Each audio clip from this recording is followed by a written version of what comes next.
ayun. Hindi ko alam kung marinig yung coach ko, pero sige, try natin.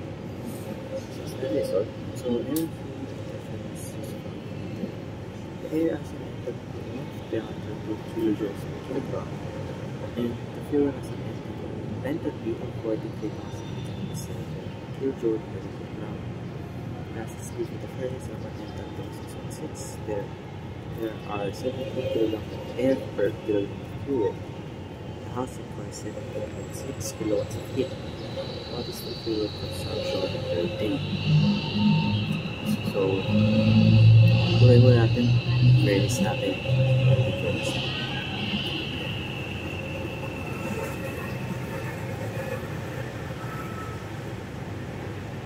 Sa furnace daw natin, ayan o, makakasok mo, ayan, fuel. Bale, out of everything dyan, ito, HU, kilojoules per kilogram. Enthalpy fluid 43,007. Siyempre, lumalabas yan.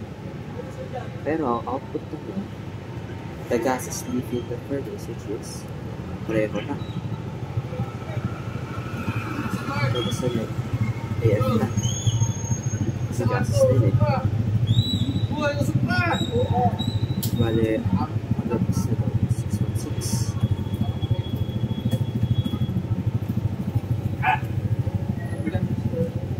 Siyempre, kung sa furnace, may work din tayo.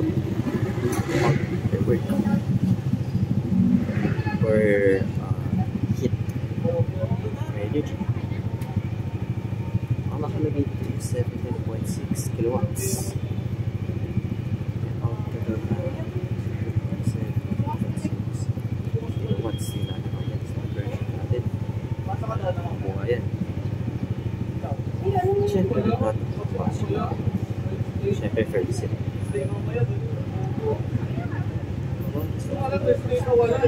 Eh, ano pala? Meron ikaw 7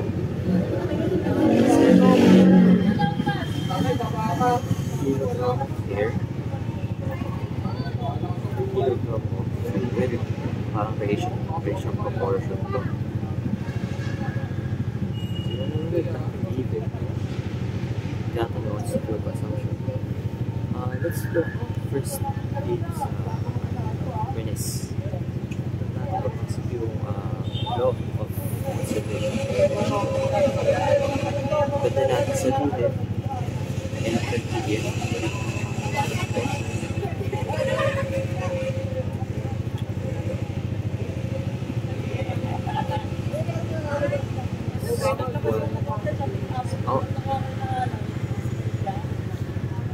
Formula na enthalpy natin is mass. Formula natin is mass times yung specific na enthalpy ng ating source. So, pwede natin gawin is M1 HU plus M2 HF is equal to M3 AF. Okay, so may only idea tayo. Paano natin ito? So, pwede naman natin sabihin na ito.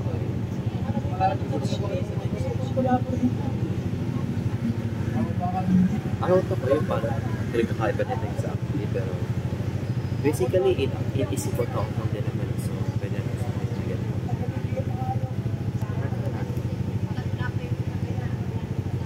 So, dito, balik tayo dito sa 17.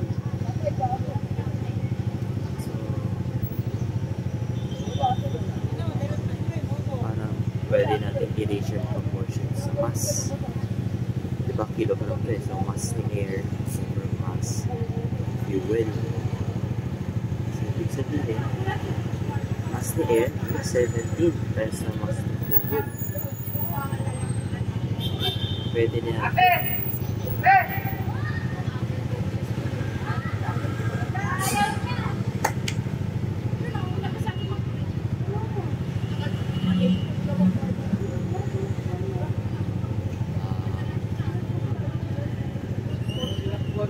pwede naman natin sabihin mass.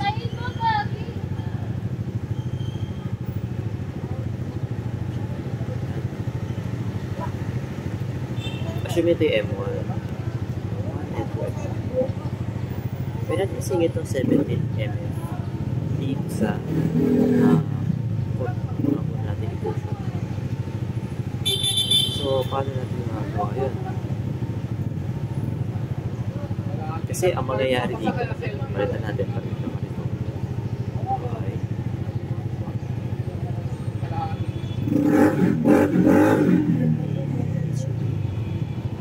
MF, HF, plus MAF, HF.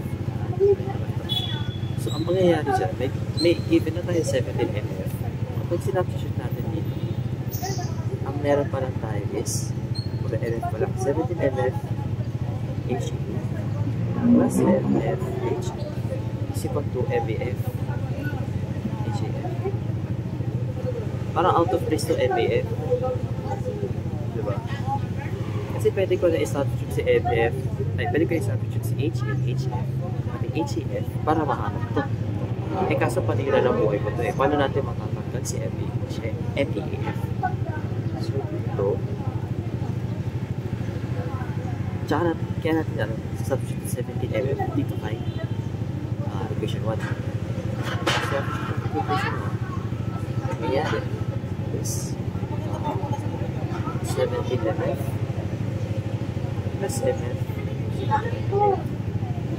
CPF ay supply na lang pala ay 18 MF. So, pwede na natin ipoto sa pinaka-equation natin.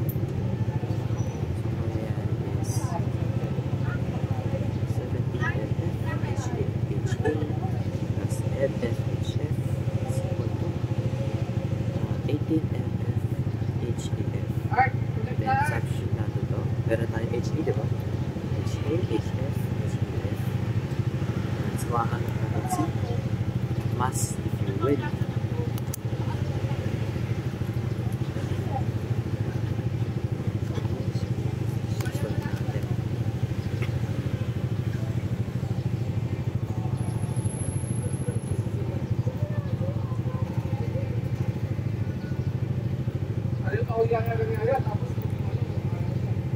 By the way, okay na, hindi ko na masyadong unit analysis. Sige, try natin. Sige, unit analysis. Ito ang magiging kilojoule per kilogram. And this kilojoule per kilogram is equal to kilojoule per gram. Angat sila natin. Dapat ito na dyan.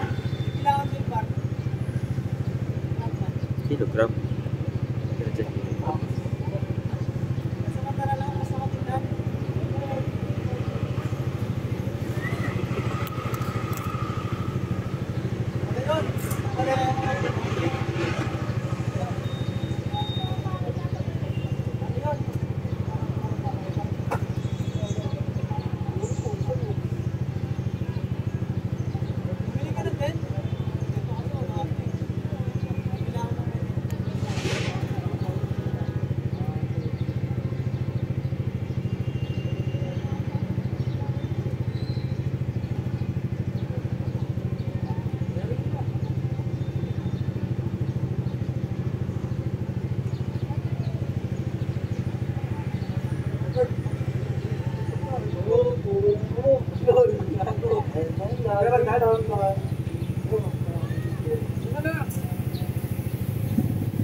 Ay wait, may kulang pa pala ako. Ang out ko pala, may hit pa pala ako na out.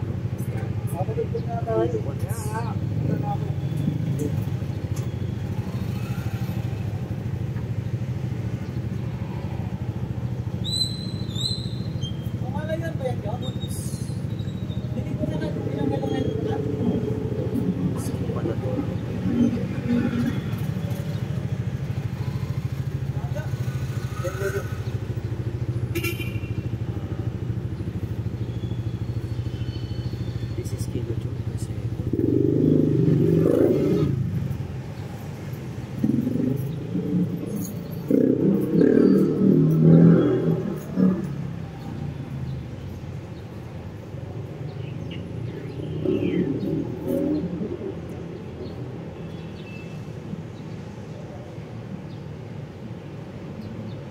Tama kasi joules per second is watts.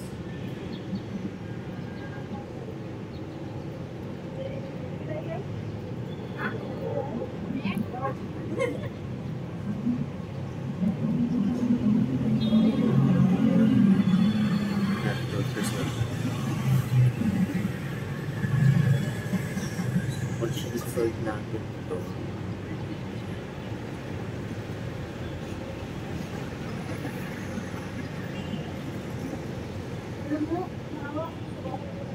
Wait lang, pwede ano is ito ang left side natin is kilojoule per kilogram. Kasi left side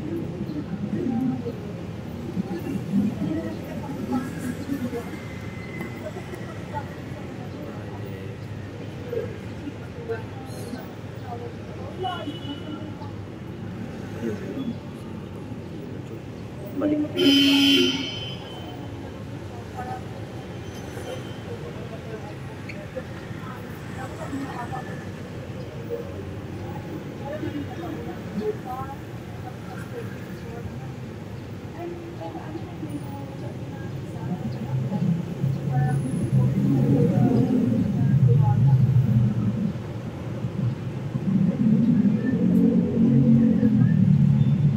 Hindi pala. Ito pala mababalik natin. Kasi ito yung left side. Hindi kilojoule per kilogram. Ito pala yung babaliktad kasi ano pala?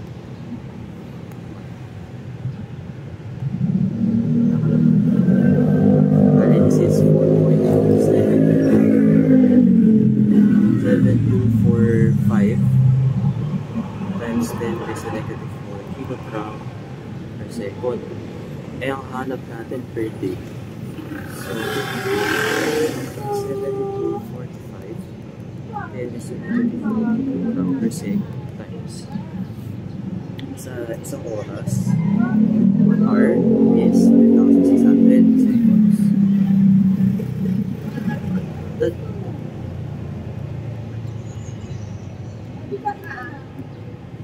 tama ba? 60 seconds. Yes, 60 seconds. 1 hour.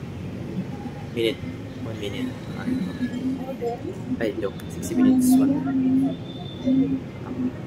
times 24 hours is 1 day. Cancel. Cancel. Bagay ang sana makakasal.